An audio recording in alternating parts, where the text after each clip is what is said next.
প্রিয় দর্শক, আসসালামু আলাইকুম। আমার চ্যানেলে আপনাদের সবাইকে স্বাগতম জানিয়ে শুরু করছি আজকের ভিডিও। তো চলুন দেখে নিই আজকের ভিডিও। আল্লাহ তাদের বেশি পরীক্ষা করেন যাদের তিনি বেশি ভালোবাসেন। যখন তুমি নিজের রক্তের মানুষদের দ্বারা কষ্ট পাও, তখন একবার নবী ইউসুফ আলাইহিস সালামের কথা ভেবো।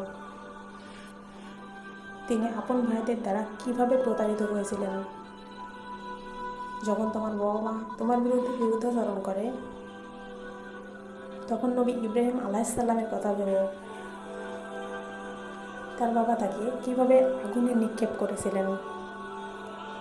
যখন তুমি সমস্যা থেকে পরিত্রাণের কোনো পথ খুঁজে পাবে না, তখন নবী ইউসুফ আলাইহিস সালামের কথা ভেবো। তিমির পেটে তিনি কিভাবে আটকা পড়েছিলেন। যখন কেউ তোমাকে অপবাদ দেয়, তখন মা আয়েশা রাদিয়াল্লাহু আনহুর কথা ভেবো। তার নামে পুরো শহরে কিভাবে কুৎসা রটানো হয়েছিল। যখন তুমি অসুস্থ ব্যথা যন্ত্রণা কাতরাতে থাকো, তখন নবী আইয়ুব আলাইহিস সালামের কথা ভেবো। তিনি তোমার চেয়েও বেশি অসুস্থ ছিলেন। যখন তুমি দিনের কোনো বিধান নিয়ে যুক্তি খুঁজে পাও না, তখন নবী নূহ আলাইহিস সালামের কথা ভেবো। তিনি কোনো প্রশ্ন ছাড়াই মরু অঞ্চলে নৌকা তৈরি করেছিলেন। যখন তুমি আত্মীয় পরিবার বন্ধুবান্ধব কিংবা অন্যদের উপহাসের পাত্রে পরিণত হও, তখন তুমি শেষ নবী হযরত মুহাম্মদ সাল্লাল্লাহু আলাইহি সাল্লামের কথা ভেবো।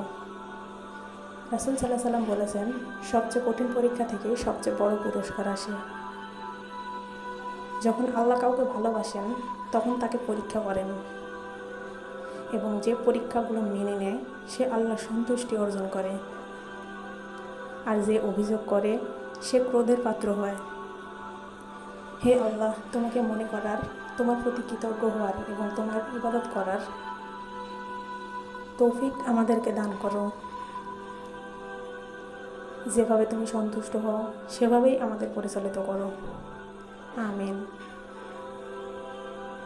ভিডিওটি দেখার জন্য সবাইকে ধন্যবাদ।